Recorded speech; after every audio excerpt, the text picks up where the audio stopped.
The courier's knock at my door came exactly 24 hours after I'd called my husband, my biggest mistake in front of 30 people.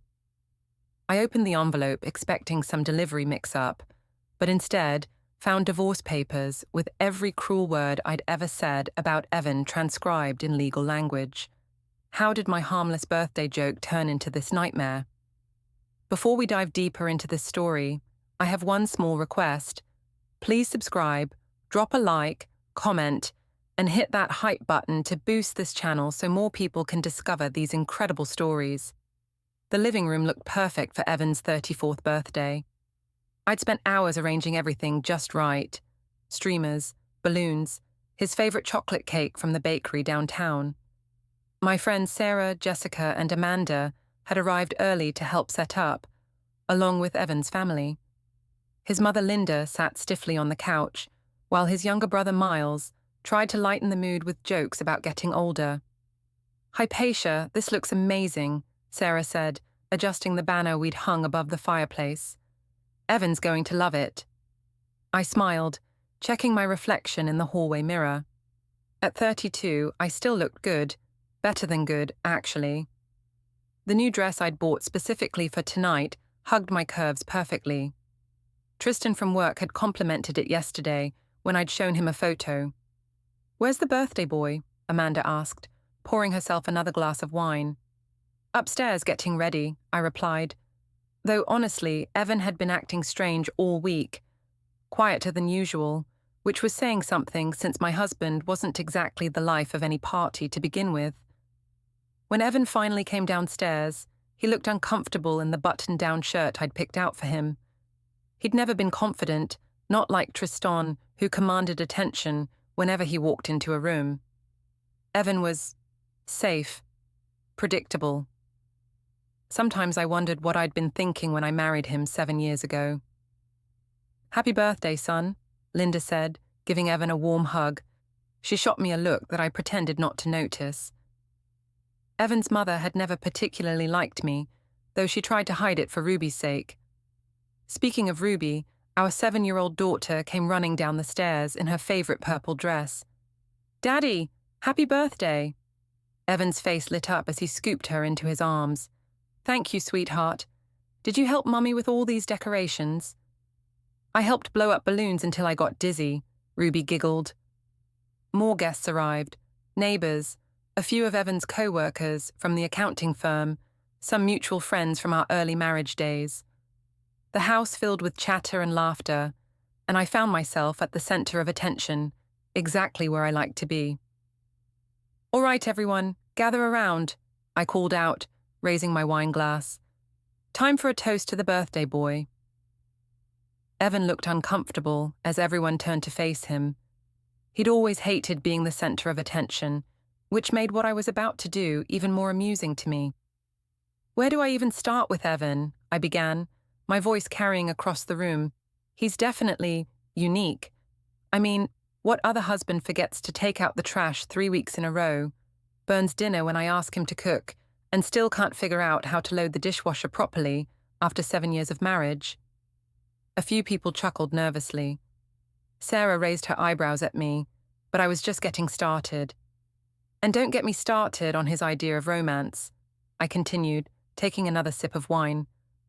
"Last Valentine's Day, he bought me a vacuum cleaner, because apparently nothing says I love you like household appliances." The laughter was louder now, though I noticed Miles shifting uncomfortably, and Linda's smile had completely disappeared. Evan's face was turning red. "But you know what the best part is?" I was really warming up now, feeding off the attention. He actually thought I'd be grateful for it. He said, "But honey, you mentioned the old one was broken." As if that's the point. Jessica was laughing so hard she nearly spilled her drink. "Oh my God, Hypatia, that's hilarious." "Right? And that's just the tip of the iceberg. There was the time he got lost going to a restaurant we'd been to dozens of times because he refused to use GPS, or when he wore a sweater vest to my company Christmas party, a sweater vest, because he thought it looked professional. I could see Evan's jaw tightening, but I couldn't stop myself. The wine, the laughter, the feeling of being the most entertaining person in the room. It was intoxicating. Honestly, sometimes I think marrying Evan was my biggest mistake, I said with a laugh. I mean, I love him, but let's be real. If I'd known he was going to turn into my father, wearing khakis and watching the Weather Channel for fun, I might have run the other direction. The room went quiet for a moment. Too quiet. I looked around and noticed several people weren't laughing anymore. Linda was staring at me with unconcealed disgust. Miles looked shocked. Even my friends seemed uncomfortable now. But the worst part was Evan's face. He looked like I'd slapped him. Without saying a word, he set down his beer and walked out of the room. I heard his footsteps on the stairs, then the sound of our bedroom door closing. Well, I said, trying to salvage the moment with another laugh. I guess he can't handle the truth. Linda stood up abruptly. Ruby, sweetheart, why don't you come help Grandma in the kitchen? As they left the room, Linda paused next to me. Why do you always do this to him? She asked quietly, her voice shaking with anger. Do what? It was just a joke, Linda. Maybe if Evan had a sense of humor. It wasn't a joke, she cut me off. It was cruel, and in front of everyone. She walked away before I could respond, leaving me standing there with my wine glass, suddenly feeling less triumphant than I had moments before. The party ended awkwardly, with guests making excuses to leave early. By 10 o'clock, only the dirty dishes and deflated balloons remained as evidence of what should have been a celebration. Evan never came back downstairs. I found him in our bedroom, sitting on the edge of the bed, still wearing that button-down shirt, but with the sleeves rolled up now. He didn't look at me when I walked in. You're being ridiculous, I said, kicking off my heels. It was just some harmless teasing. Everyone was laughing. Not everyone, he replied quietly. Oh, come on. Your mother doesn't count. She's never liked me anyway. And Miles is just oversensitive like you. Evan finally looked at me, and something in his expression made me pause. I'd seen him hurt before, disappointed, frustrated, but this was different. This was colder. Do you really think marrying me was your biggest mistake? He asked. I rolled my eyes. It was a joke, Evan. God, you're so dramatic sometimes. Answer the question. The intensity in his voice surprised me. Evan never pushed back, never demanded anything. It was one of the reasons I'd started seeing Tristan 6 months ago. He was everything Evan wasn't. Confident, assertive, exciting. I'm not dignifying that with an answer, I said, turning away to hang up my dress. You're being way too sensitive. My phone buzzed with a text message. I glanced at it quickly. It was from Tristan. How did the party go? Bet your husband loved being the center of attention. I smiled despite myself.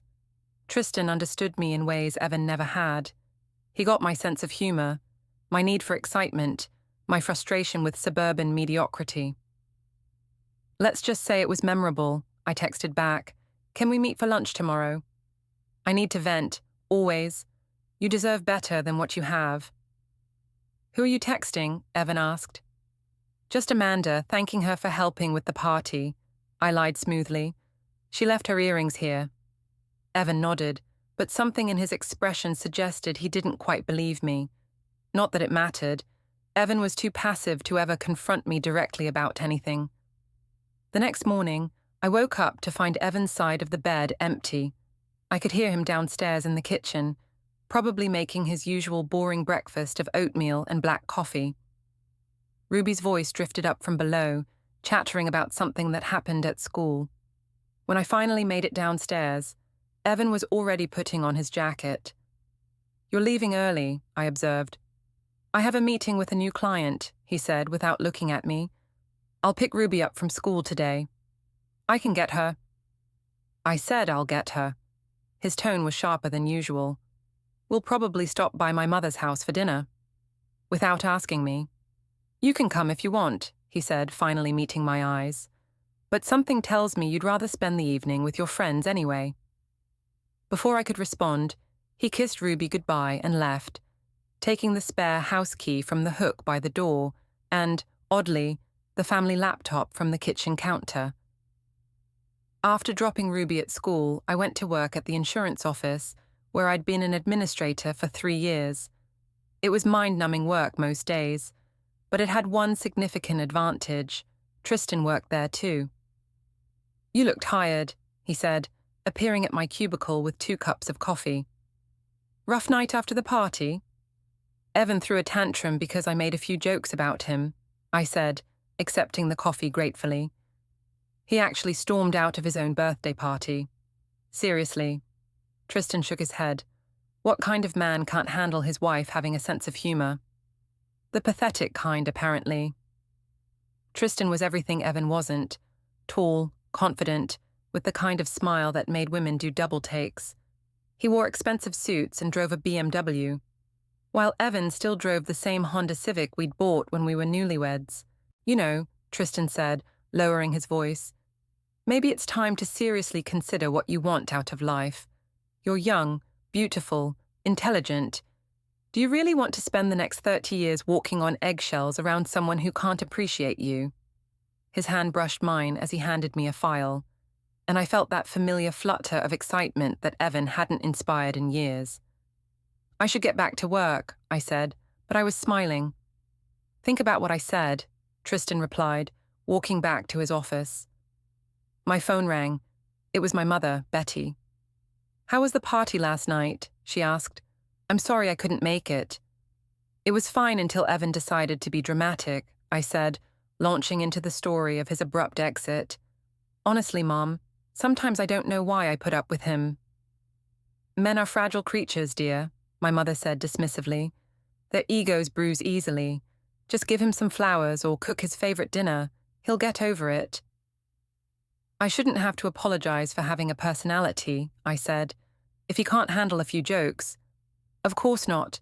Evan's always been too serious for his own good. Remember your wedding? He looked like he was attending a funeral instead of marrying the most beautiful woman in the room." My mother had never been Evan's biggest fan either. She thought I'd settled, married too young, chosen security over passion. Maybe she was right. That evening, I came home to an empty house. There was a note on the kitchen counter. "Took Ruby to dinner at Mum's. Back by 8 for homework and bedtime." I tried calling Evan, but it went straight to voicemail. When I tried the house phone at Linda's, no one answered. By 9 o'clock, I was annoyed. By 10, I was worried. At 10:30, I heard Evan's car in the driveway. "Where have you been?" I demanded as he walked through the door. "I've been calling you for hours." "My phone died," he said simply. "Ruby's already asleep." "You can't just disappear with my daughter without telling me where you're going." "Our daughter," he corrected, and I left a note. "A note that said you'd be back by 8. Evan looked at me for a long moment. We stayed later than planned. Ruby was having fun with her grandmother. Something in his tone made me pause. There was a calmness to it that was almost unsettling. "This is about last night, isn't it?" I said. "You're punishing me because you can't take a joke." "I'm not punishing anyone, Hypatia. I'm just thinking." "Thinking about what?" "About a lot of things." He walked past me toward the stairs, but stopped when he reached the bottom step. "By the way," he said without turning around, "I found something interesting on the laptop today. Amazing what you can recover from deleted files." My blood ran cold, but I kept my voice steady. "What are you talking about?" "I think you know," he said quietly, and then he went upstairs, leaving me standing in the hallway with my heart pounding. The next few days passed in an uncomfortable tension. Evan was polite but distant, going through the motions of our daily routine without really engaging. He left for work early, came home late, and spent most of his free time with Ruby or on his laptop. I tried to act normal, but I couldn't shake the feeling that something had fundamentally shifted. At work, I found myself constantly looking over my shoulder, jumping every time my phone buzzed. "You seem on edge," Tristan observed during our lunch break on Wednesday. We were at a small cafe downtown, sitting in our usual corner booth. "Evan's being weird," I said, picking at my salad. "He's acting like he knows something, but he won't just come out and say what." "What could he know?" I looked around nervously, even though the cafe was nearly empty. I don't know, maybe nothing, but he made some comment about recovering deleted files from the laptop. Tristan's expression grew serious. What kind of files? I delete my browser history regularly, and I thought I deleted those photos you sent me last month, but I trailed off, feeling sick. The photos were innocent, Tristan said quickly. Just me at the company picnic.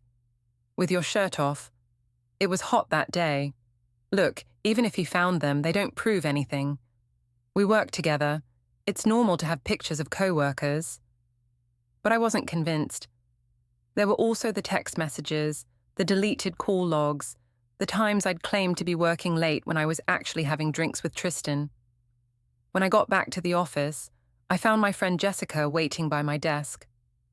Hey, I wanted to talk to you about Saturday night, she said, her voice lower than usual. What about it?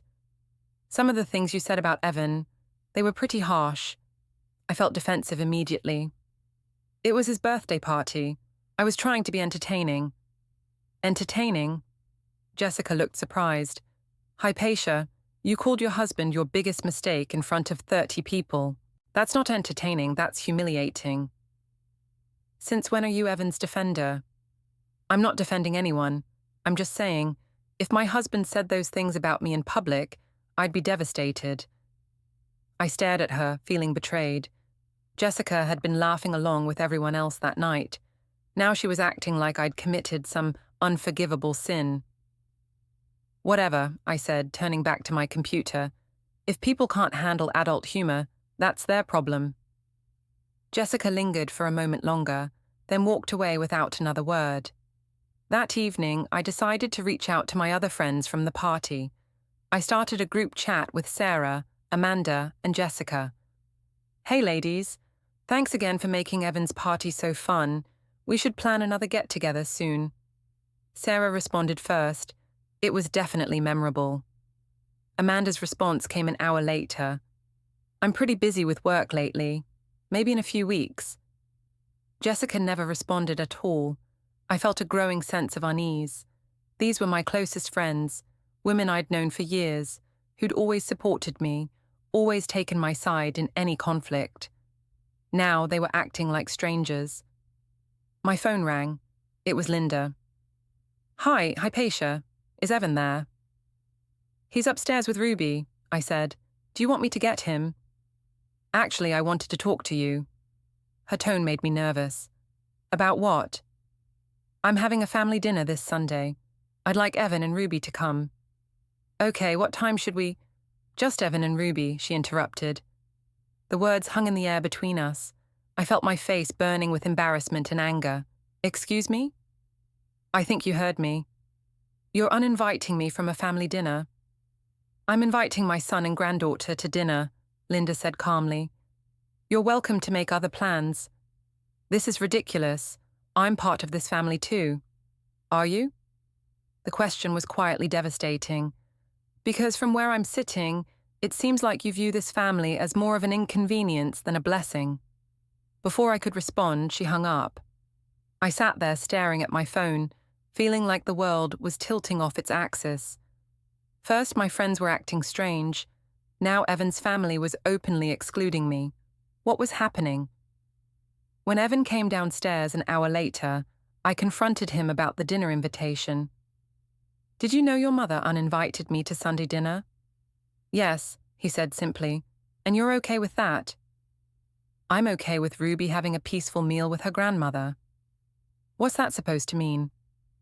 Evan looked at me with those same cold eyes I'd been seeing all week. It means I'm tired of watching you tear people down for sport, Hypatia. My mother doesn't want to be your next target, and I don't blame her. I don't tear people down. Really? What would you call Saturday night then? I felt cornered, desperate to regain some control over the situation. I call it being honest. Maybe if you weren't so sensitive. There it is, Evan said quietly. It's my fault for being sensitive, not your fault for being cruel. I wasn't cruel. You called me your biggest mistake in front of our friends and family. You mocked everything about me, my appearance, my personality, my gifts to you. You made our 7-year-old daughter watch her mother humiliate her father at his own birthday party. His voice was still calm, but there was steel underneath it now. If that's not cruel, what is? I opened my mouth to argue, but no words came. Because deep down, in a place I didn't want to acknowledge, I knew he was right. I'm staying at my mother's this weekend, Evan said. Ruby can choose whether she wants to come with me or stay here with you. You can't just leave. Watch me. He walked toward the stairs, then paused and turned back. Oh, and Hypatia, I'd be more careful about what I put in writing if I were you. You never know who might be reading it. That night, after he'd gone upstairs, I crept into our bedroom and searched through his things, looking for any evidence of what he might have found. But everything seemed normal. His dresser, his closet, his bedside table. It wasn't until the next morning that I found the printed stack of text messages on my dresser. My text messages. To Tristan. Every flirtatious exchange, every complaint about Evan, every secret meeting we'd arranged. It was all there, printed out in black and white, with dates and timestamps. My hands were shaking as I flipped through the pages. How long had Evan known? How much had he seen? And more importantly, what was he planning to do about it? I confronted Evan that evening in the kitchen while Ruby was upstairs doing homework. He was making dinner, spaghetti with meat sauce, Ruby's favorite, acting like nothing had happened. We need to talk, I said, holding the printed text messages. About what? He asked, not looking up from the stove. Don't play dumb, Evan. You went through my private messages. I recovered deleted files from our shared laptop, he corrected. Files you tried to hide. Those messages don't mean anything. Tristan and I are just friends. Evan finally turned to face me, and I saw something in his expression I'd never seen before. Disappointment so deep it looked like grief. Just friends, he repeated. Is that what you call someone you meet for secret lunches? Someone you complain to about your pathetic husband? Someone you send photos to? My heart was racing, but I forced myself to stay calm. You're taking everything out of context. Am I? He pulled a piece of paper from his pocket and read aloud. Evan's so boring I could scream. Sometimes I fantasize about what my life would be like if I'd never married him. That was from last Tuesday, Hypatia, 3 days before my birthday party. I felt the blood drain from my face. I was just venting. Everyone complains about their spouse sometimes. And this one? He unfolded another paper. Tristan makes me remember what it feels like to be desired. Evan looks at me like I'm a piece of furniture he's gotten used to. From 2 weeks ago. Stop it. Or this one. I think I'm falling in love with you. This thing with Evan can't last much longer. Stop! I lunged for the papers, but Evan stepped back. Which thing can't last much longer, Hypatia? Our marriage, our family, Ruby's sense of security. I felt trapped, cornered, desperate. You don't understand. You've been pulling away from me for months. You never touch me anymore, never talk to me about anything important. Tristan actually listens to me. So this is my fault. I'm not saying it's your fault, but we haven't been happy for a long time, Evan. You know that. I know I haven't been happy, he said quietly. What I didn't know was that instead of talking to me about it, you decided to share our problems with another man. Instead of working on our marriage, you decided to start planning its end. The truth in his words hit me like a physical blow, but I couldn't back down now. Maybe that's because there's nothing left to work on, I said. Maybe we're just too different. Maybe I need someone who can challenge me, excite me. Someone like Tristan. Yes, someone like Tristan. The words exploded out of me before I could stop them. Someone who doesn't wear khakis and watch the Weather Channel. Someone who has ambition, who wants more out of life than a mortgage and a minivan. Evan stared at me for a long moment, then turned off the burner under the spaghetti sauce. Ruby, he called upstairs. Pack a bag. We're going to Grandma's for a few days. You can't just take her. I can and I will, he said, his voice still eerily calm. She doesn't need to be here for whatever comes next. What's that supposed to mean? Instead of answering, He pulled an envelope from the kitchen drawer and set it on the counter between us. "What's that?" I asked, though I was afraid I already knew. "Your choices," he said simply. Ruby came downstairs with her backpack, looking confused and worried. "Are we going on vacation, Daddy?" "Just a little visit with Grandma," Evan said, his voice immediately softening. "Go wait in the car, sweetheart. I'll be right there." After Ruby left, Evan turned back to me. "Read those papers, Hypatia. Think carefully about what you want. Because this," he gestured between us, "this isn't working for anyone anymore." "Evan, wait." But he was already walking toward the door. "I'll call you tomorrow. We can discuss this like adults, or we can let lawyers handle it. Your choice." The door closed behind him with a soft click, leaving me alone in the kitchen with the envelope and the smell of abandoned dinner. With shaking hands, I opened the envelope. Inside were divorce papers, preliminary ones, but official-looking nonetheless. There was also a proposed custody arrangement, a list of marital assets, and copies of financial records I didn't even know Evan had access to. But the most devastating part was the final page, a detailed timeline of my affair with Tristan, complete with dates, locations, and evidence. Restaurant receipts from lunches I'd claimed were with girlfriends, hotel parking garage photos from the one time we'd almost crossed the line completely, even a witness statement from someone at work who'd seen us together. How long had Evan been building this case against me? How long had he known? And why hadn't he said anything until now? I called my mother, desperate for support. "He's threatening to divorce me," I sobbed into the phone. "What? Why?" I gave her a sanitized version of events. Evan had found some innocent messages with a coworker and blown them out of proportion. He was being vindictive about the birthday party. He was trying to turn Ruby against me. "That's ridiculous," my mother said immediately. "Evan doesn't have the backbone to follow through with something like this. He's just trying to scare you. Give him a few days to cool off, then apologize for whatever he thinks you did wrong. Men need their egos stroked." But even as she said it, I wasn't convinced. The Evan who'd walked out tonight wasn't the same man I'd married 7 years ago. This Evan was methodical, prepared, resolved. This Evan was done with me. I tried calling him that night, but his phone went straight to voicemail. I tried Linda's house, but she hung up as soon as she heard my voice.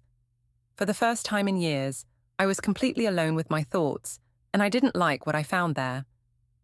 The next morning brought a formal legal notice delivered by certified mail.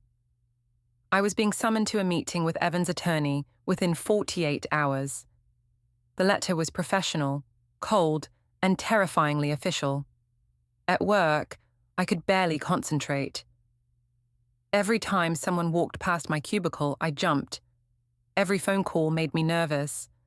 Even Tristan seemed different, more distant, less flirtatious. "You look terrible," he said during our coffee break, but his tone lacked its usual warmth. "Evan found our messages," I said quietly. "He's threatening divorce." Tristan's face went pale. "What messages?" "All of them. The complaining about him, the personal stuff." "Jesus, Hypatia, I told you to be more careful." "I was careful. I deleted everything." "Obviously not well enough." He ran his hands through his hair, looking around nervously. "This could affect my job.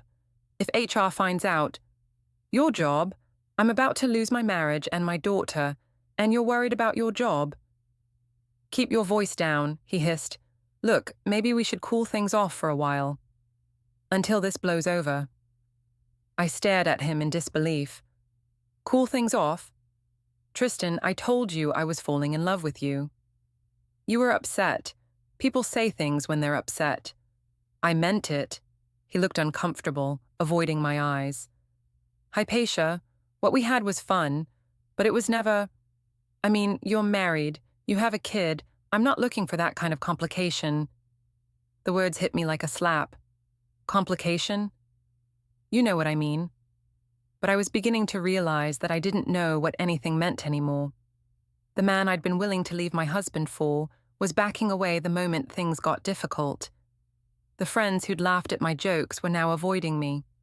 Even my co-workers seemed to be whispering when I walked by. That afternoon, Miles showed up at my office. I was surprised to see him. Evan's younger brother had always been friendly, but distant, polite, but not particularly close. "Can we talk?" he asked. We went to the parking lot for privacy. Miles looked uncomfortable, shifting his weight from foot to foot. "I wanted to hear your side of things," he said finally, "before this goes too far." "My side of what?" "Come on, Hypatia. Evan told me about the affair." There was no point in denying it anymore. "It's not what you think." "What is it then?" I tried to explain: the loneliness, the feeling that Evan and I had grown apart, the excitement of being appreciated by someone new. But as I spoke, I could see Miles's expression growing colder. "So you cheated on my brother because he's boring," he said when I finished. "It's more complicated than that." "Is it?" "Because from where I'm standing, it looks pretty simple. Evan worked 2 jobs to put you through your certification program. He took care of you when you had pneumonia last winter. He coaches Ruby's soccer team every weekend, does the grocery shopping, handles all the bills. And what does he get in return? Public humiliation and betrayal. You don't understand our marriage." "I understand enough." Miles cut me off. "I understand that my brother has been miserable for months, walking on eggshells around you, trying to figure out what he did wrong. I understand that my 7-year-old niece asked me last week why Mummy doesn't smile when she looks at Daddy anymore. That stopped me cold." "Ruby said that?" "Kids notice everything, Hypatia. They just don't always know how to process it." Miles started to walk away, then turned back. "For what it's worth, I hoped Evan was wrong about you. I hoped there was some explanation that would make this all make sense. But there isn't, is there? You just decided you wanted something different, and you didn't care who got hurt." After he left, I sat in my car for 20 minutes, crying. Not pretty tears, ugly, gasping sobs that left my makeup ruined and my throat raw. When I finally composed myself enough to go back inside, I found an email waiting from HR. I was being asked to attend a meeting the next morning regarding workplace conduct concerns. My hands were shaking as I read it. Someone had reported the affair. Someone had told HR about Tristan and me. I looked across the office toward Tristan's desk, but he was gone. His computer was off. His jacket was missing from his chair. "He left early," said Janet from accounting, appearing beside my cubicle. "Said he wasn't feeling well." But her tone suggested she knew exactly why he'd left. That evening, I came home to an empty house that felt more like a tomb. I tried calling Evan again, but he still wasn't answering.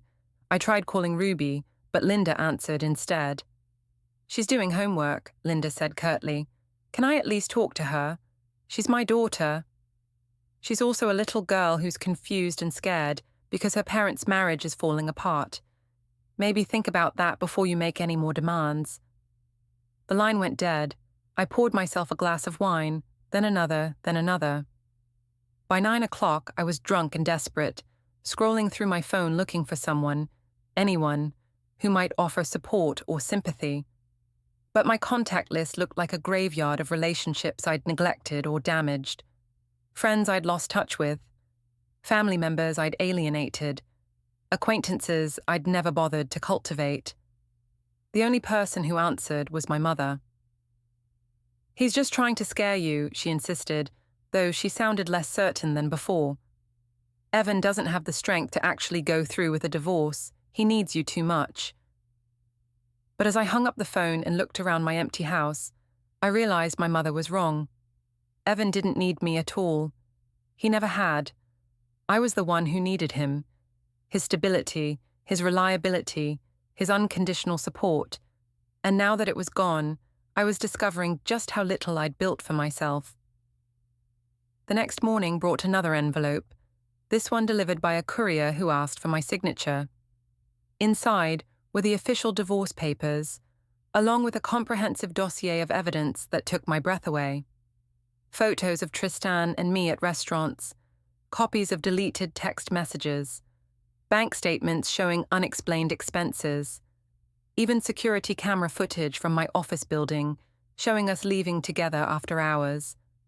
But the most damaging evidence was a recording, a conversation between Tristan and me from last week, where I'd explicitly talked about my feelings for him and my plans to leave Evan. I didn't even remember having that conversation, but there it was, transcribed in legal language that made my words sound even more damning than they'd felt at the time. At the bottom of the dossier was a custody evaluation report recommending that Ruby remain primarily with her father, citing concerns about the mother's judgment and stability. I was losing everything, and for the first time, I was beginning to understand that I'd brought it all on myself. The law office was intimidating, all dark wood and leather-bound books with framed degrees covering the walls. Evan's attorney, Margaret Chen, was a woman in her 50s with sharp eyes and an even sharper suit. Evan sat across from me at the conference table, looking calm and composed in a way that made my stomach churn. He'd brought Linda with him for moral support, while I sat alone with my hastily hired lawyer, a young man named David, who seemed overwhelmed by the evidence against me. "Let's get straight to the point," Margaret began, opening a thick file. "Mr. Greaves is seeking a divorce on grounds of adultery and emotional cruelty. He's also requesting primary custody of the minor child with supervised visitation for Mrs. Greaves." "Supervised visitation?" I interrupted. "That's ridiculous. I'm not a danger to my own daughter." "Aren't you?" Margaret pulled out a photograph, one I recognized with horror. It was from the birthday party, showing me mid-speech with my wine glass raised, while Ruby sat in the background looking upset and confused. "This was taken moments before you called your husband your biggest mistake in front of your 7-year-old daughter." My lawyer cleared his throat. "My client acknowledges that some things were said in poor judgment." "Poor judgment?" Margaret's voice was ice cold. "Let me read you some excerpts from Mrs. Greaves's text messages to her affair partner." She picked up a document and began reading. "Ruby asked me yesterday why I don't laugh at Daddy's jokes anymore. I told her some people just aren't funny. God, I'm raising her to think this is what marriage looks like." I felt sick hearing my own words read back to me in that sterile conference room. "Or this one," Margaret continued. "Evan's picking Ruby up from school today because I'm meeting you. Sometimes I think she'd be better off with just him anyway. At least he doesn't get frustrated when she acts like a kid." "I never said that," I protested weakly. But even as the words left my mouth, I remembered typing exactly that message 3 weeks ago. "We have screenshots, Mrs. Greaves, with timestamps." Margaret set down the document and picked up another. "Now, let's discuss the financial impact of your affair.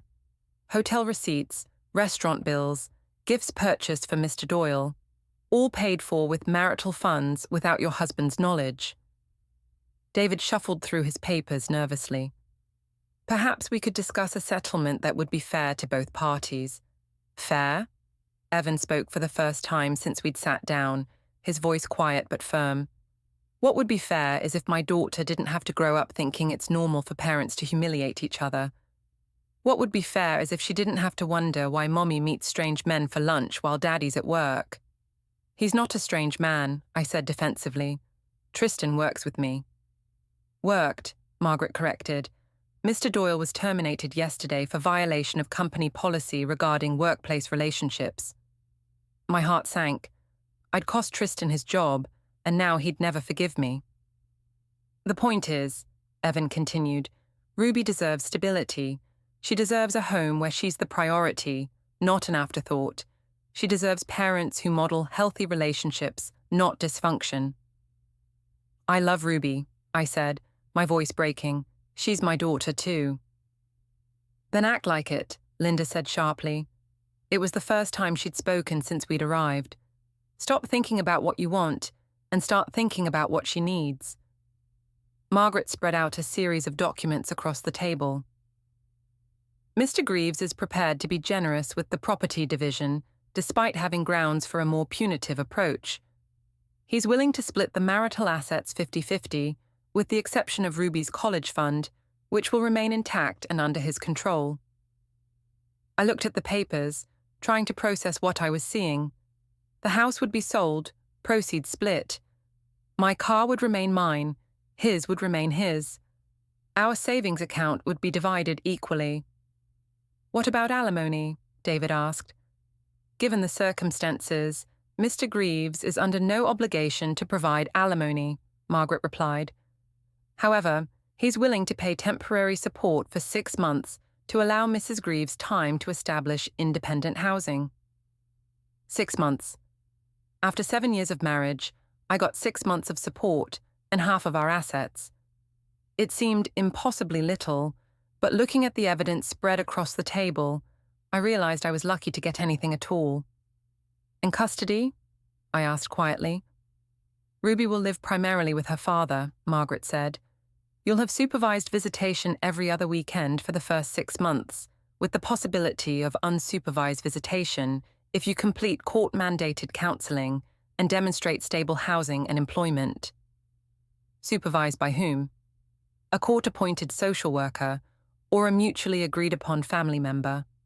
I looked across the table at Evan, searching his face for any sign of the man I'd married, any hint of compassion or forgiveness, but his expression was resolute.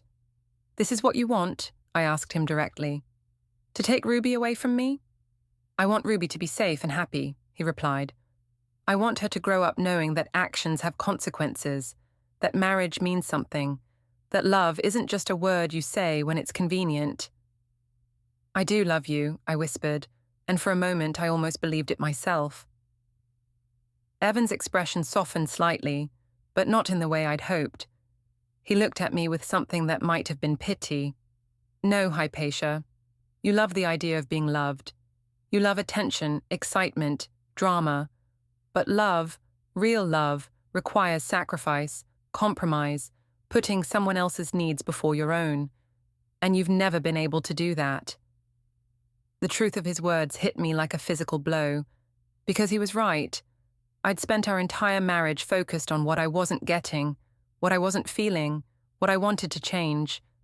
I'd never once asked myself what I could give, what I could sacrifice, how I could make Evan's life better. "I could change," I said desperately. "We could go to counseling, work on our problems." "We tried counseling 2 years ago," Evan reminded me. "You went to 3 sessions and then quit because the therapist suggested you might need to examine your own behavior instead of just focusing on mine." I'd forgotten about that, or maybe I'd chosen not to remember. Margaret cleared her throat. "Do we have an agreement?"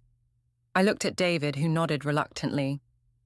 "Given the evidence, this is probably the best offer you're going to get." My hands were shaking as I signed the papers. Each signature felt like I was signing away pieces of my life. My marriage, my home, my daily relationship with my daughter. When it was over, Evan and Linda stood to leave. At the door, Evan turned back one last time. "For what it's worth," he said quietly, "I really did love you.